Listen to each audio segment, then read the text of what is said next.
ഇപ്പോൾ പാലക്കാട് ബിജെപിക്കെതിരെ വരുന്നത് പണം നൽകി വോട്ട് പിടിക്കാൻ ശ്രമം നൽകുന്ന കണ്ണാടി ദൃശ്യങ്ങളാണ്.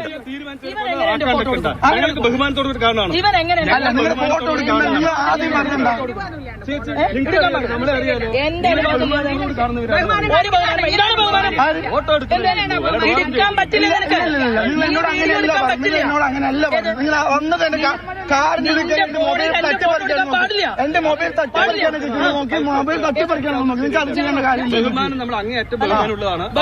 അല്ല, നിങ്ങൾ ആദ്യം വന്നിട്ട് നിങ്ങൾ ആദ്യം പറഞ്ഞിട്ട് എന്റെ മൊബൈൽ തട്ടിപ്പറിക്കാൻ നോക്കാം. അങ്ങനെ എങ്ങനെ എന്റെ ഫോട്ടോ എടുക്കും പറയും? നിങ്ങളുടെ ഫോട്ടോ എടുക്കുന്നല്ലോ, അതെങ്ങനെ നിങ്ങളുടെ ഫോട്ടോ എടുക്കുന്നത്? നിങ്ങൾ എന്റെ വന്നിട്ട് ഇല്ലല്ലോ, നിങ്ങൾ ആദ്യം കണ്ടെന്താ, നിങ്ങൾ ആദ്യം എന്റെ മൊബൈൽ തട്ടിപ്പറിക്കണം നോക്കാം.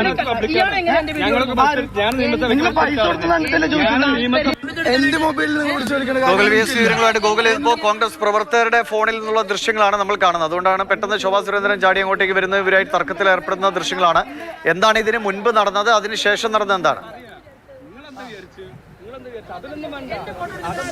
അതായത് ഇപ്പോൾ കോൺഗ്രസ് പ്രവർത്തകർ പറയുന്ന വിവരം മാത്രമാണ് നമുക്കുള്ളത്. നമുക്ക് BJP ജില്ലാ അധ്യക്ഷൻ നമ്മൾ ബന്ധപ്പെട്ടിരുന്നു. അവരെല്ലാം പറയുന്നത് അല്പസമയം കഴിഞ്ഞ് പ്രതികരിക്കാമെന്നുള്ളതാണ്. ഈ കാര്യത്തെക്കുറിച്ച് കൃത്യമായി ഒന്ന് മനസ്സിലാക്കിയതിന് ശേഷം പ്രതികരിക്കാമെന്നാണ് മറ്റ് നേതാക്കൾ പറയുന്നത്. ഞാൻ അല്പസമയം മുൻപാണ് പ്രശാന്തിനെ വിളിച്ചത്. പ്രശാന്ത് പറയുന്നത് ഒരു 10 മിനിറ്റ് കഴിഞ്ഞ് ഞാൻ പ്രതികരിക്കാം, ഞാൻ ഇതിനെക്കുറിച്ചൊന്ന് പഠിക്കട്ടെ എന്നാണ് അദ്ദേഹം പറയുന്നത്. ശോഭാ സുരേന്ദ്രൻ നമുക്ക് ഇടയിലൊന്ന് വിളിക്കാൻ നോക്കിയപ്പോൾ ലഭ്യമാകാത്ത ഒരു സാഹചര്യം കൂടി ഉണ്ടായി.